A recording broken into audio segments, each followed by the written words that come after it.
بسم اللہ الرحمن الرحیم۔ السلام علیکم ناظرین، میں ہوں قمبر زیدی، پروگرام دیکھ رہے ہیں آپ ڈیبیٹ ایٹ 8۔ عید الاضحیٰ کی آپ کو بہت بہت مبارک ہو۔ آپ اپنے فیملی والوں کے ساتھ عید منا رہے ہوں گے۔ آج عید کا دوسرا دن ہے اور آج ہمارے ساتھ جو شخصیت موجود ہے کسی تعارف کی محتاج نہیں ہے، انتہائی قداور شخصیت، علم و فن میں ایک اپنا مقام رکھتے ہیں، جناب افتخار عارف صاحب۔ زندگی ان کی ایک پوری کتاب کی مانند ہے، اس کتاب کے اوراق پلٹتے جائیں لیکن نئے سے نئے چیپٹر آپ کو ملتے جائیں گے، یہ کتاب ختم ہونے کا نام نہیں لے گی۔ ستارہ امتیاز، تمغہ حسن کارکردگی، ہلال امتیاز، حکومت پاکستان نے انہیں بے شمار اعزازات سے نوازا، مختلف اداروں کی سربراہی کر چکے ہیں۔ جناب افتخار عارف صاحب، بہت شکریہ سر ہمیں بہت پروگرام میں مہربانی جوائن ہے۔ کرنے کے لیے۔ عید سب سے مبارک ہو پہلے آپ کو، عید مبارک آپ کو۔ سلامت رہیے۔ آپ یقیناً ہمارے لیے اعزاز کا باعث ہے آپ کے ساتھ بیٹھنا، آپ کے ساتھ نشست کرنا۔ میں آتے ہی یہ دیکھ رہا تھا پہلے آپ کا یہ کتب خانہ، تو یہاں پہ تو مجھے 2 سال مل جائیں بس کھانا پینا آتا رہے تو میرا خیال سے میری زندگی کے لیے انتہائی قیمتی لمحات ہوں گے۔ بڑا خوبصورت آپ نے یہ کتابوں سے مزین کیا ہوا اپنا گھر۔ تو سر کیسی عید؟ عمومی طور پر تو ہم دیکھتے ہیں کہ عید والے دن ہلہ گلہ ہوتا ہے، عید منائی جاتی ہے، فیملی آتی ہے۔ آپ کی عید کیسی گزرتی ہے؟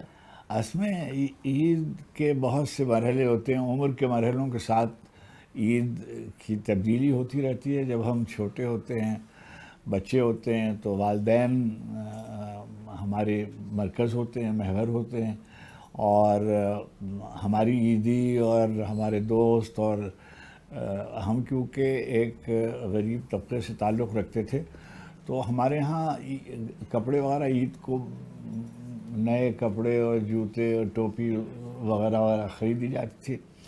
اب ہم بڑے ہو گئے اور اب ہمارے بچے ہو گئے، تو اب ہم ٹی وی میں کام کرتے تھے، تو عید کے دن بھی ہمیں ٹی وی جانا ہوتا تھا اور وہاں وقت گزرتا تھا۔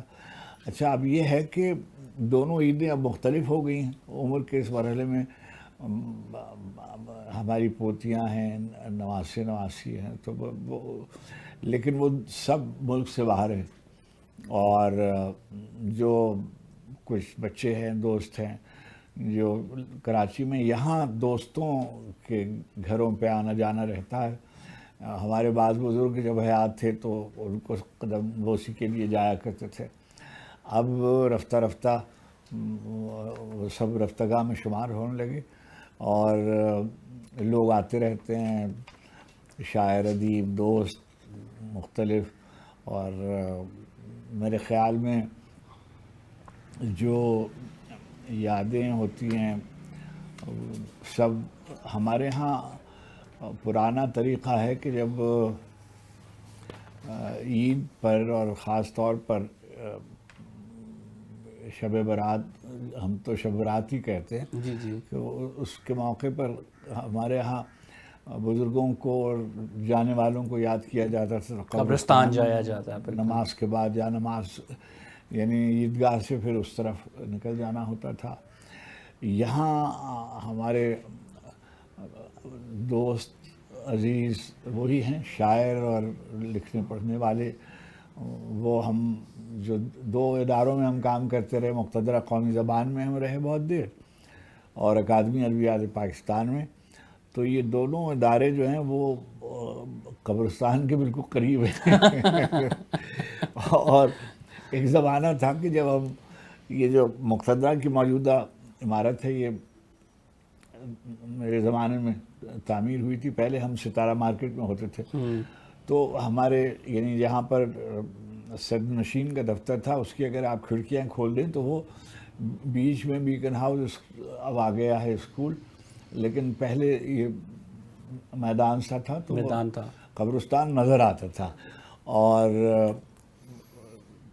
یہ جو ہمارا 6 کا جو قبرستان ہے، اس میں بہت بڑے بڑے لوگ آرام کر رہے ہیں۔ ہمارے بزرگوں میں، یعنی ہمارے ادب کے بزرگوں میں شروع ہو گئے کیجیے اگر آپ ایک سرے سے، تو جوش صاحب اور ممتاز شیریں اور قدرت اللہ شہاب صاحب اور صدیق سالکر، احمد فراز اور ضیاء جلندری، ڈاکٹر آفتاب احمد، الطاف گوہر، منصور قیصر، پروین شاکر، بہت بڑے صحافی، بڑے نام جو ہیں وہ۔ تنویر عباسی، تو ان میں سے جب کبھی موقع ملتا ہے تو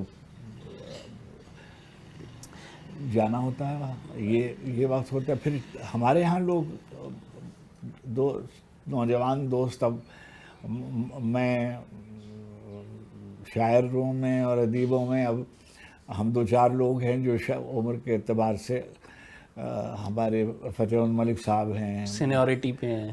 جی ہاں، کشور ناہید صاحبہ ہیں، اور ہماری اسی سڑک پر آگے بھائی انور مسعود رہتے ہیں. اچھا تو یہاں تو محفل یعنی عید والے دن بھی آپ یہ کہہ سکتے ہیں کہ عید کے دنوں میں بھی محفل رہتی ہے، اور آپ کے ظاہری بات ہے دوست احباب آتے ہیں. تو اب یہ شاعری سے لگاؤ، علم و ادب سے لگاؤ، یہ خود سے تھا، آپ کے اندر تھا یہ، یا پھر آپ کو انہیریٹڈ ملا ہے؟ سید صاحب میں تو بالکل مجھے میں لکھنؤ میں پیدا ہوا تھا، تو لکھنؤ جو تھا اس کے بارے میں کہا جاتا ہے کہ مشرقی تمدن کا آخری نمونہ وغیرہ کہتے تھے اس کو. اور جو مسلم اقتدار جب بر صغیر پہ تھا تو اس وقت جو تہذیبی اعتبار سے، ثقافتی اعتبار سے وہ بہت ادب کا ایک بڑا مرکز تھا، گڑھ سمجھا جاتا. جی ہاں. اور میرے زمانے میں بڑے ادیب شاعر وہاں موجود تھے اور مشاعرے بہت ہوتے تھے. پھر وہاں خانقاہیں تھیں 2 بڑی، حضرت مخدوم شاہ مینا رحمۃ اللہ علیہ کی ایک خانقاہ تھی، اور حضرت شاہ عبد الرحمن سندھی رحمۃ اللہ علیہ کی دونوں خانقاہوں میں محفلیں سماع کی ہوتی تھی، قوالیوں کی محفل ہوتی تھی. اور دوسرے یہ کہ لکھنؤ میں جو بادشاہت تھی 92 برس کے قریب مسلم اقتدار ادھر رہا، تو اس میں سمجھیے 42-43 سال بادشاہ رہے، اور باقی نواب وزیر کہلاتے تھے وہ. تو وہ ایرانی تھے سب نژادن. تو وہاں مسلمانوں کی تعداد کم تھی، 14-15% تھی، مگر تہذیبی طور پر وہ ایک مسلم تہذیب کا نمونہ تھا. اور اہل تشیع وہاں اقتدار میں تھے، تو مجلس اعضا اور فرش اعضا اور تہذیب عزاداری کی جو بر صغیر کی جو تہذیب عزاداری اس پہ وہاں کا بہت اثر ہے. جی ہاں. تو میں مجلسوں میں اور مرثیے کی مجلسوں میں اور محفلوں میں اور سرخوانی اور یہ، تو عمومی طور پر جو بھی بچہ پیدا ہوتا تھا اس کو شعر بہت یاد ہوتے تھے، مرثیے یاد ہوتے تھے، نوحے یاد ہوتے تھے. یعنی جس زمانے میں میں فارسی زبان ابھی شاید نہیں جانتا ہوں، لیکن اس زمانے میں جب ابھی فارسی پڑھی نہیں تھی، اس وقت بھی ہمیں فارسی کی وہ قوالیاں، جو وہ کلام جو یاد، جی ہاں، محفل سماع میں پڑھا جاتا تھا وہ یاد ہو گیا تھا، اور ابھی تک گویا اسی تو موضوع طبع میں تھا بچپن سے. اور میں جو پہلی جو میں نے اپنی یونیورسٹی کے زمانے میں بھی شعر کہے، اور نوجوان جانتے تھے مجھے کہ میں شعر کہتا ہوں. اور میری ایک غزل ہے جو یعنی میرا نام تو ہے افتخار حسین، تو عارف کا تخلص بتا رہا ہے کہ میں نے رکھا ہوا ہوگا. اور ایک بزرگ تھے ان کے نام پر رکھا گیا تھا افتخار عارف. تو یہ ایک غزل چھپی ہوئی ہے میرے کالج کے میگزین میں، اس پہ لکھا ہوا ہے افتخار حسین عارف طالب علم درجہ ہفتم. تو بالکل خراب غزل ہے، لیکن ظاہر ہے کہ جو بچپن میں طریقہ تھا کہ بھئی ردیف یہ ہوتی ہے، قافیہ یہ ہوتا ہے، وزن یہ ہوتا ہے، بحر ایسی ہوتی ہے. تو یعنی ایک انہیریٹڈ ماحول بھی تھا. ظاہری بات ہے لکھنؤ سے بلانگ کرتے ہیں، پھر وہاں پہ چونکہ اثر بھی تھا، وزاداری بھی ایسی تھی. اب آج کل کی بات کی جائے، شاعروں کی بات کی جائے، شعر کہنے میں آپ کیا سمجھتے ہیں؟ مشاہدہ ضروری ہے، درد ضروری ہے، یا زبان؟ دیکھیے، میں گزارش کروں کہ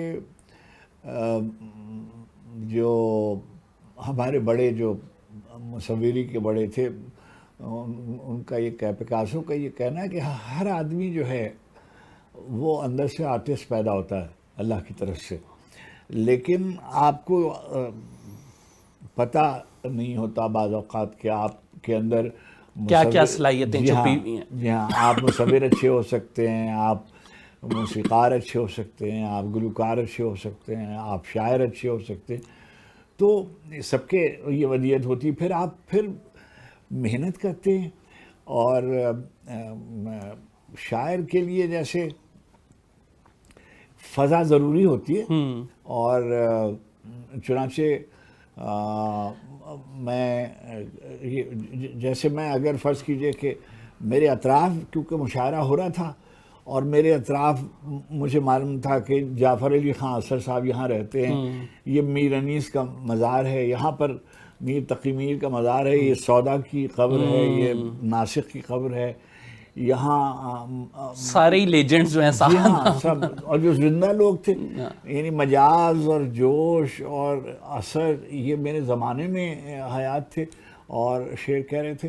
تو ایک فطری بات ہوتی ہے کہ آدمی اس میں ڈھل جاتا ہے. جی ہاں، ہمارے ہیروز جو تھے وہ یہی شاعر ادیب تھے، اور یا علماء تھے جو بڑی منزلت کے تھے، جو بڑے خاندان اجتہاد کے بعض علماء تھے، ہمارے اساتذہ میں بھی تھے. اور آپ کو کس کی شاعری پسند ہے زیادہ؟ دیکھیے میں نے تو کئی دفعہ لکھا کہ کہا بھی ہے کہ مجھے